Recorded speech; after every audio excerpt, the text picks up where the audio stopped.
দেশের বাইরে আমার কোনো ঠিকানা নেই, এটাই হলো আমার ঠিকানা।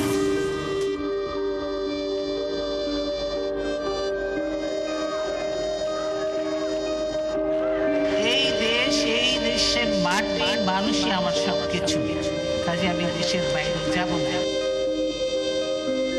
দেশ, দেশের মানুষ আর গণতন্ত্রের জন্য জীবনের শেষ দিন পর্যন্ত লড়াই করে গেছেন বেগম খালেদা জিয়া। বরাবরই তিনি বলে গেছেন, বাংলাদেশই তার আসল ঠিকানা।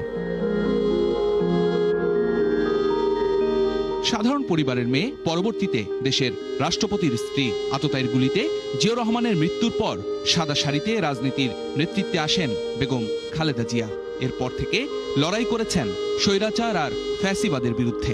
কখনো নীতি থেকে এক চুলও নড়েননি বলেই জনতার হৃদয়ে স্থান পেয়েছেন আপোষহীন নেত্রী হিসেবে। স্বৈরাচার এরশাদকে হটিয়ে ৯১ নির্বাচনে দেশের গণতান্ত্রিকভাবে নির্বাচিত প্রথম নারী প্রধানমন্ত্রী হয়ে ইতিহাস সৃষ্টি করেন বেগম খালেদা জিয়া। পরবর্তী সময়ে আরও দুবার রাষ্ট্র ক্ষমতায় আসেন, যা তাকে দেশের অন্যতম প্রভাবশালী নেতায় পরিণত করে।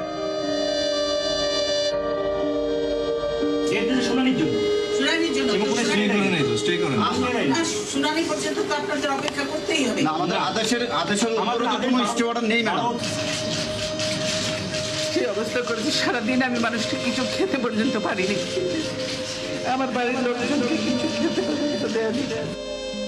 খালেদা জিয়ার রাজনৈতিক জীবনের পুরো পথটাই ছিল কাটায় বিছানো। 1/11-এর প্রেক্ষাপটে পরিবার থেকে বিচ্ছিন্ন হন খালেদা জিয়া। হারান স্বামীর রেখে যাওয়া শেষ আশ্রয়স্থল ক্যান্টনমেন্টের মইনুল রোডের বাড়ি। দীর্ঘদিনের সংসারের সব মালামাল রেখে আমাকে এক কাপড়ে বাড়ি থেকে বেরিয়ে আসতে হতো।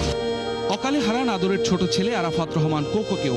তার স্নেহ বঞ্চিত হন বড় ছেলে তারেক রহমান ছাড়াও পুত্রবধূ আর নাতি নাতনিরা।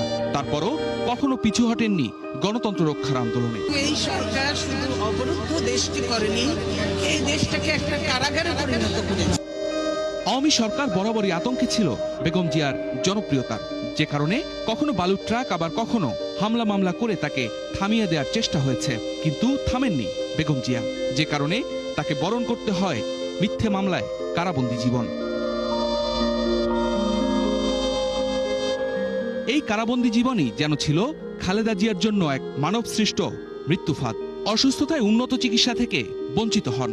সরকারের অবহেলায় তার শরীরে বাসা বাঁধে জটিল রোগ। তবে দীর্ঘ অসুস্থতার পর থেমে গেছে সেই বাঁচার লড়াই, থেমে গেছে এক সংগ্রামী নারীর 4 দশকের নেতৃত্বের যাত্রা।